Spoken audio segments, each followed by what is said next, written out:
Caesar from Montreal, welcome. I was in Montreal not too long ago. It was absolutely beautiful.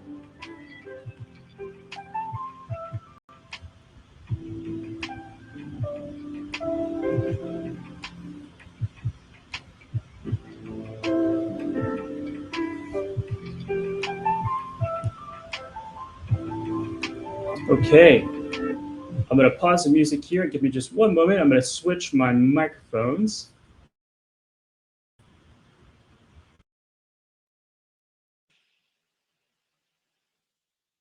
Okay, hopefully you can hear me a little bit better now.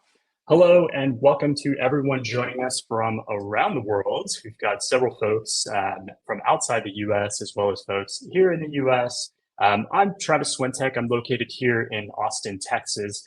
So thank you for joining us today.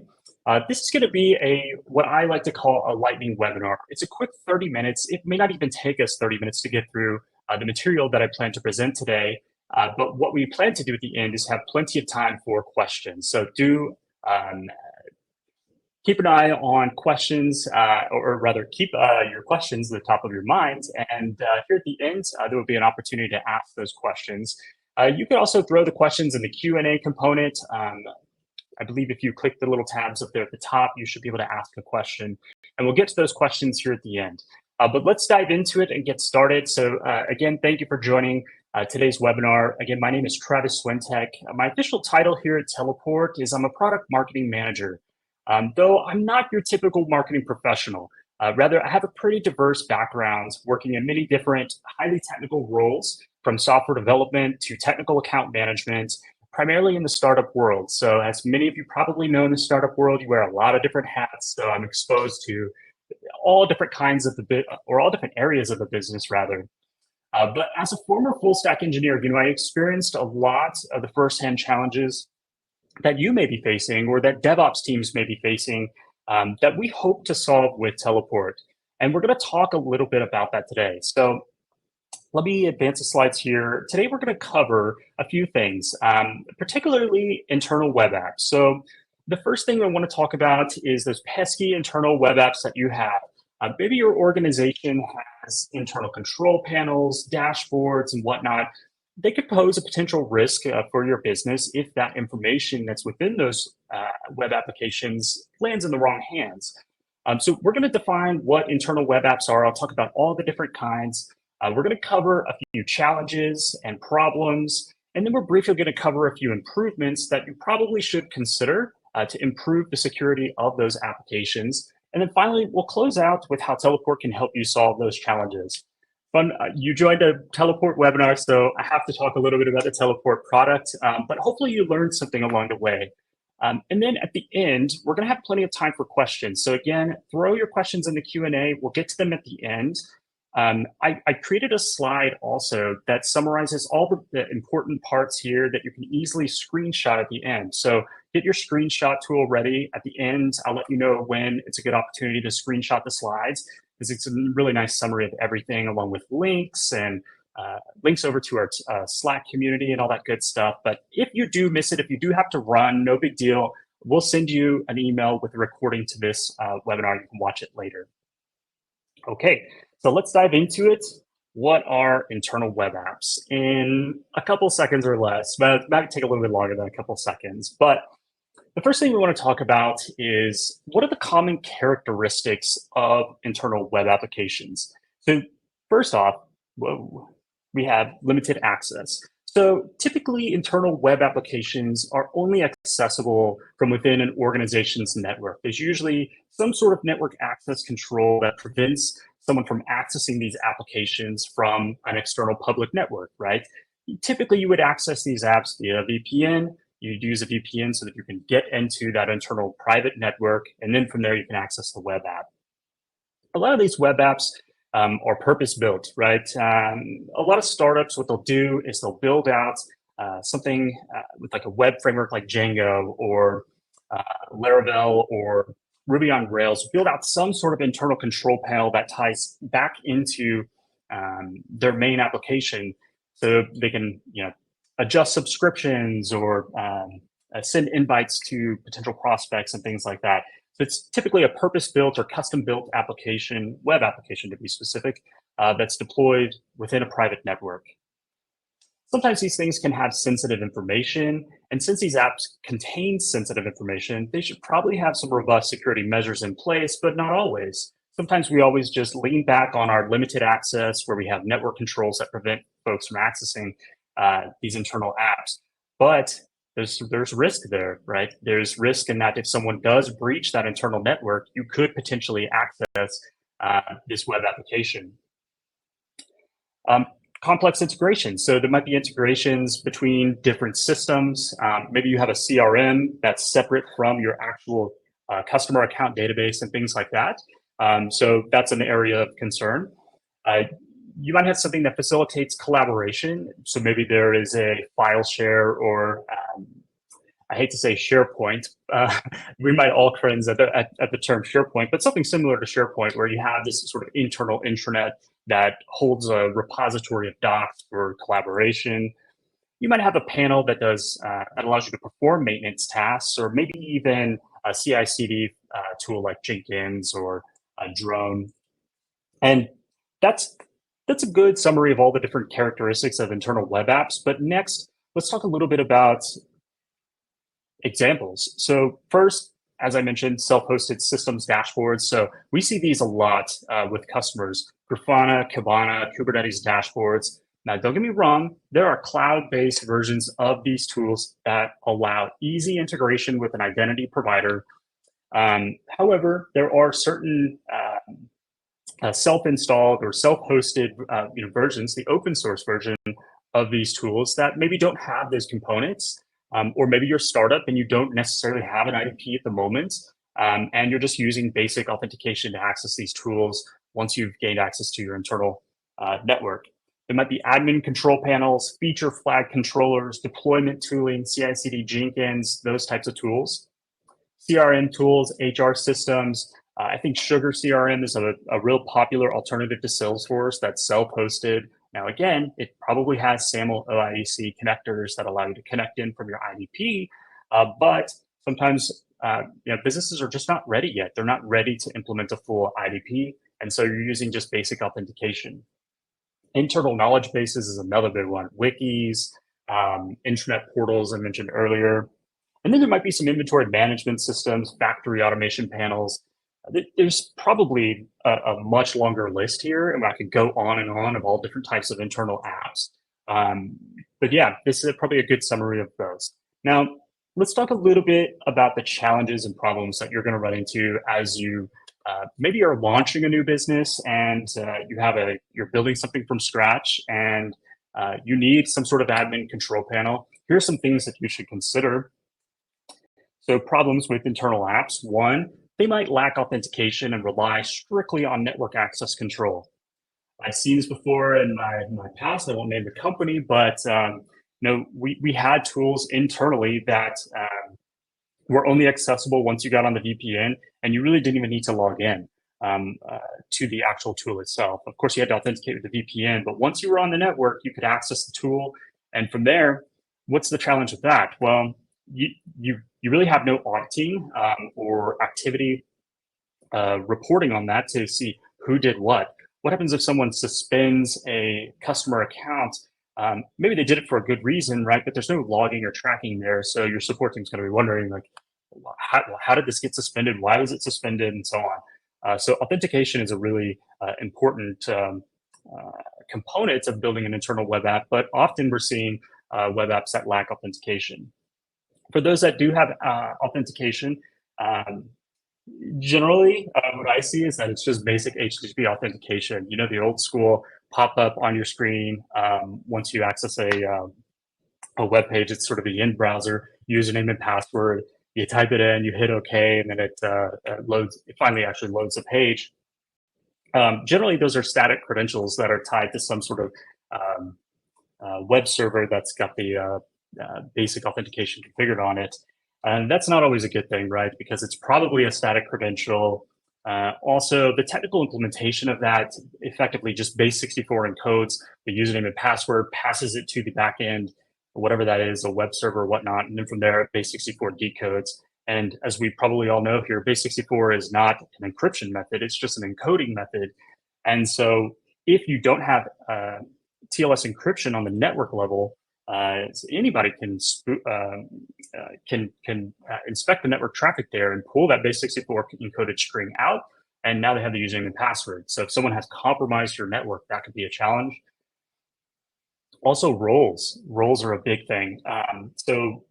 Generally what we see is just one role or one admin role that's configured. There's limited or no permissions, and if someone has a username and password to access this backend tool, they might have the ability to do something potentially destructive. And sometimes I'm guilty of doing this. I was clicking around very quickly and accidentally deleted a customer's email. I was working at an exchange, Microsoft Exchange shop, and I accidentally deleted a user account just because I was clicking around too fast. And I shouldn't have had those permissions, right? I should have had a rule that prevented me from being able to delete a mailbox. But in that case, I had full admin permissions, which was not a good thing. Some other problems that you'll probably run into is SSL. Generally, setting up SSL internally on an internal app is pretty low priority. I mean, there's a lot of tools out there, Let's Encrypt, CertBot, and things like that, that make it a lot easier to set up SSL for internal apps. But still, what we see is a lot of new apps that are being spun up. Want to get things to market as quickly as possible. So sometimes we skip SSL and again, fall back on the fact that, well, maybe we have network isolation here where it's not going to be an issue. But the moment that that private network gets compromised, now you're going to have an issue, right? So you should be proactive here, make sure that you do have SSL on that internal traffic. Another problem or challenge that we've seen over the years is missing critical security updates. So a lot of new startups that go and build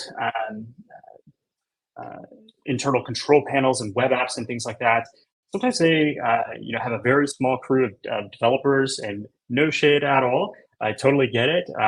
Sometimes you just need to spin things up and get to market as quickly as possible and get that revenue coming in before you can actually really go hard on security. And sometimes you miss critical security updates. There might be a vulnerability on the Linux platform that you're using, or maybe the application, maybe you're using Django, for example, and there might be a security vulnerability that doesn't get applied. The server, the database, there's all these different components that you need to keep up to date and perform maintenance on those things. Now, not so sure Teleport will help with those issues, but in a way, it does prevent folks from hitting your application. We'll talk more about that here in a moment. So it's just something to consider. Limited sanitization of inputs is another challenge. So again, as you're sort of an indie developer or maybe a startup shop and you're building out a web app, you might not be thinking too hard about these internal or these validations on your inputs. You might have SQL injection or cross-site scripting attacks. Ooh, that's a tongue twister. And that's okay, right? It's an internal app, so maybe you don't want to put forth all the effort to go add all these protections to your app. But if someone, again, is in that internal network, they could potentially leverage those as an attack vector. And then lastly is zero visibility and activity and audit of actions. So a lot of these control panels that we're seeing being built out there that are being put behind Teleport, they really do lack any sort of activity or audit logging. Again, generally just trying to get something spun up as quickly as possible. And audits in activity tracking is pretty back of the mind. It's not something that folks tend to prioritize. So how can we improve internal web app security? I'm going to talk through just a few things that you can do. As I mentioned, this is a Teleport webinar, so I'm going to tell you about Teleport. But first, I want to give you a couple tools that you can employ yourself. They're pretty basic, but it's worth talking about them. And I want to hear your questions as well. So how can you improve? Here's some potential solutions. One is you can easily implement authentication using an IDP. IDP stands for identity. What does it stand for? Identity platform. Generally, this is something like Active Directory, Okta, Auth0, these big SSO providers that are out there. So if you implement authentication utilizing an IDP, you can enjoy single sign-on, you enjoy mapping of users and roles to your application and so on. So couple pros and cons. I kind of already mentioned the pros. The cons, you need an IDP. You have to pay, right? Okta, Active Directory, Keycloak, a lot of these things aren't free, or maybe they are open source, but you still need the infrastructure to run those tools. And then your app must be, or rather, it must support SAML, OIDC, JWT, or something like that to handle the requests coming uh, from your identity platform. Second, you could set up basic HTTP authentication with static credentials. That's good, right? Like it's a good initial safety precaution. Um, you can require a password to access so that it's not just a VPN that grants access to the tool. It gives you some protection, but as I mentioned, it's easy to intercept the network traffic here if it's not using TLS, SSL encryption.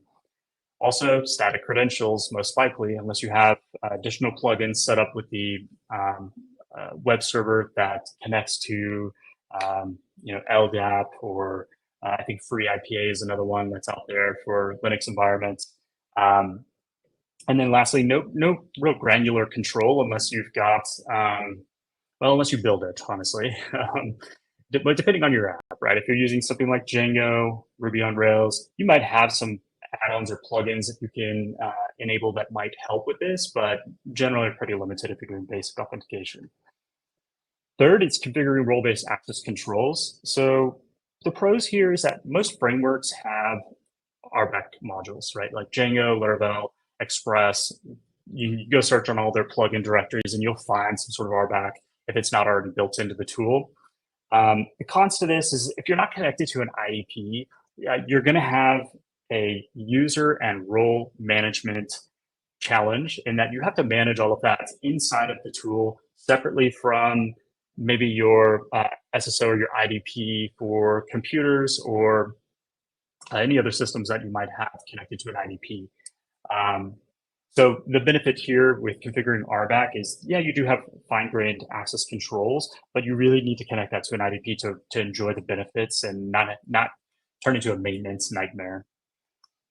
A couple other items, add SSL to encrypt network traffic. We kind of already talked about this one. It limits the man in the middle of attacks if someone does infiltrate your networks. It prevents the credentials from being easily sniffed. The cons to this is it doesn't actually require a domain, but you can get away with doing a self-signed certificate and do encryption that way. It's a poor user experience, but if you want to do it right, it requires a domain. And with that, you're going to have to do some certificate maintenance. Certbot does make it easier to renew certs, but there are some challenges there with the certificate validation, whether you're going to go with the DNS validation or the HTTP validation to prove that you own that domain. So a little bit of an advanced setup, but something that is not too difficult to do these days. You can limit network access with VPNs. I'm sure we're all familiar with that, right? Anytime you're accessing these internal tools, if you're on a VPN, that entire end-to-end network connection is encrypted, so that's good. Cons to that is pretty complex infrastructure, and there might be some capacity constraints, especially as your company grows, or you have a big swing of everyone moving from an office network to a remote site, and then you have a ton of traffic going through those VPN concentrators. They can be oversaturated pretty quickly and lead to a really poor experience for everyone, especially if someone's watching YouTube over the VPN, right? If you don't have your VPN configured correctly and you're routing all traffic over the VPN and someone's Netflixing, then you're going to zap up all the traffic, and that's not going to be fun. So teleport application access, we're all here for. I'm going to talk through a couple of features and how teleport app access can be used to solve all of those challenges that we just talked about. And here at the bottom, modern internal web application security tooling. That's the best way to describe teleport app access. It's modern because it integrates with a lot of existing technology. It's going to integrate very nicely into your existing stack. There's a lot of flexibility with the tool as well, whether you're doing SAML, OIDC, JWT. If you want to integrate with Okta, Active Directory, we've got connectors for all of that. So here are some benefits of application access. And I'm gonna show you, I have a couple diagrams to share with you on how all of this stuff works. But let's talk through the benefits real quick. One, with teleport app access, you will enjoy end-to-end encrypted protection of that traffic, right? So as traffic traverses from your laptop to the actual web server who's hosting your backend application, it will be end-to-end encrypted, and Teleport will ensure that. You can limit network access to authenticated users. So this is very similar to the benefit for VPNs, right? You are limiting all the network access so that only network access coming through Teleport can access. And furthermore, they have to be authenticated. You can utilize SSO. So using an IDP and using our IDP connectors, you can do SAML, OIDC. What was the last one I mentioned? I forget. SAML, OIDC, and JWT. Those three protocols are supported in Teleport, and yeah, you can set up SSO very easily. You also don't need an IDP. Teleport can act as an IDP. So Teleport does have the capability to maintain users and groups internally and be the IDP for your application. So if you are a startup and you don't necessarily have an IDP just yet, use Teleport. Teleport can be your IDP and can easily give you SSO right out of the box. It's pretty sweet. It's not something we generally market heavily because we're not trying to compete with Okta or anything like that. But if you're a startup and you need something quick to spin up, Teleport is there to help you out with that. App Access allows you to eliminate a lot of those static credentials or passwords. So the way that Teleport works is if it's connected to an IDP, your IDP acts as sort of the central component for users and groups. And with Teleport, you're eliminating passwords because you're interacting with your IDP and however you authenticate into that IDP, whether it's with multi-factor authentication or whatnot. Once the SSO connections are established to Teleport, all of that is using encryption, it's using certificates to validate, to ensure the identity as it traverses across the various systems from Okta to Teleport. And so from there, once your session is generated inside of Teleport, you're not using passwords at all, right? You're using the certificates that Teleport has generated for you, and those certificates will be used to access the infrastructure, including the apps. You can enable phishing-proof MFA. So multi-factor authentication is really important, right? As phishing continues to increase and increase. So with application access, you'll enjoy multi-factor authentication, whether you push it up to the SSO or have Teleport handle that multi-factor. Role-based access controls, we talked a lot about that. And I'll dive a little bit deeper into that in just a moment. I'm going to speed up just a little bit because I'm looking at the time. And I want to show you the charts. But the last thing here is audit and activity monitoring, which is a pretty cool feature of Teleport. So I talked about network security and securing end-to-end, very similar to a VPN. What Teleport does is here between the public network and the Teleport proxy, we're using TLS, HTTP traffic. So when you're interacting with the Teleport proxy, all of that network traffic is encrypted. It's using the same encryption technology that you use when you're interacting with your bank or with any other highly secure web application. And then from there, once your traffic hits the Teleport proxy, it then communicates with all of your resources. What I have listed here is a control panel, Grafana, and Jenkins. I'm only showing you app access components. And if you look at Teleport's website, you'll see we do far more than just app access. We do server access, Kubernetes access, and so on. And it utilizes the same technology underneath the hood, which is basically wrapping the network traffic, whether it be HTTP or TCP, over an SSH tunnel. As we all know, SSH is encrypted, it uses encryption by default. Therefore, all of the traffic end-to-end here is encrypted, which is great. Here is a diagram where SSO or identity, an IDP is implemented here. So I threw Okta in here, and the flow is like this. You start off at the public network, you authenticate with Okta. There you might have some sort of multi-factor authentication, whether it's password, and then a app that you have on your smartphone and whatnot. After you've successfully done that, then SAML OIDC is used to pass the identity, the validated identity, which includes users and groups, down into Teleport. Teleport accepts that and extends that information to your web apps. So your web apps there can enjoy the mapping of users to groups. And then lastly, audit logging and activity logging. Teleport does really good at auditing and tracking activity. So as an administrator, if you want to see who's doing what and what applications, you can go to Teleport's audit log and take a look at the session data. We track all of the data around what user accessed what application, IP addresses, and all that good stuff. On the right-hand side, I'm showing you different icons for different tools. So Teleport allows you to use things like FluentD to push data from our audit events into Splunk, Elastic, and Sumo Logic.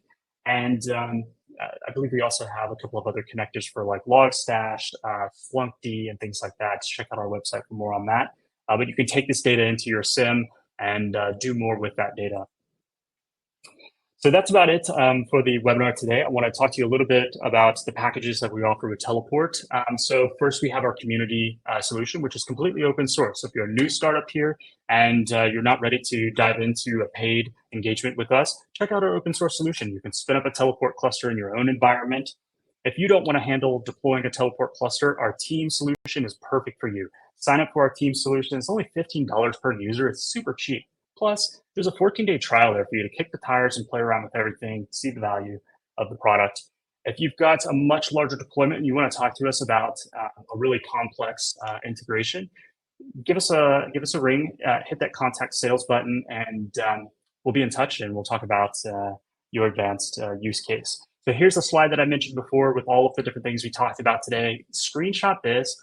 There's all the benefits of app access, a couple of links that I threw in there. So sign up for our 14-day trial. There's the app access docs. You can download Teleport if you're interested in the open source.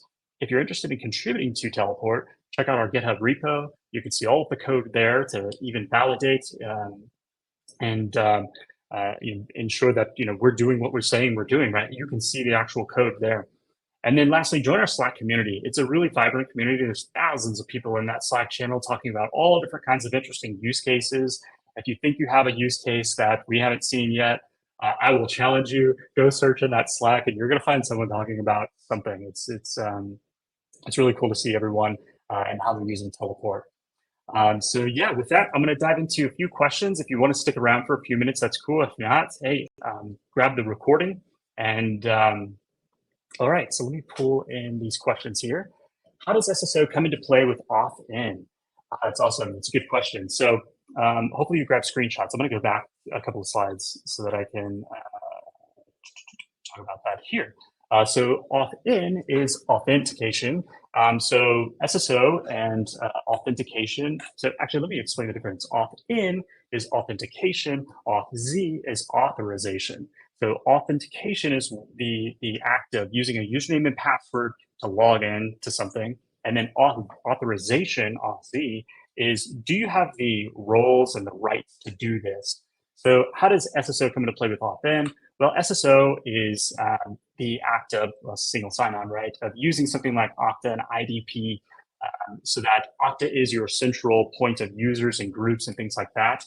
And Teleport will trust the Okta identity platform. And as you authenticate with Okta, it will pass a payload of information using something like SAML or OIDC over to Teleport. We'll parse that information, pull out the relevant bits, your user and groups, and then map those to users and groups inside of Teleport. We've got a really good doc on our site about that, so check out our documentation. And yeah, there's a lot more there in the docs that explain it in detail. Any other questions? Actually, we're about out of time, so I'm going to cut it there. If you do have any other questions, please throw them in the chat, and I'll shoot you an email after this to answer your question. Again, let me go back to the end here. Grab a screenshot of this if you haven't already. There's a bunch of good information here. But thank you so much for joining us today. Hopefully that was interesting and helpful as you embark upon building any sort of internal application and want to protect it, right? Using Teleport is a really great and simple solution for protecting those web apps.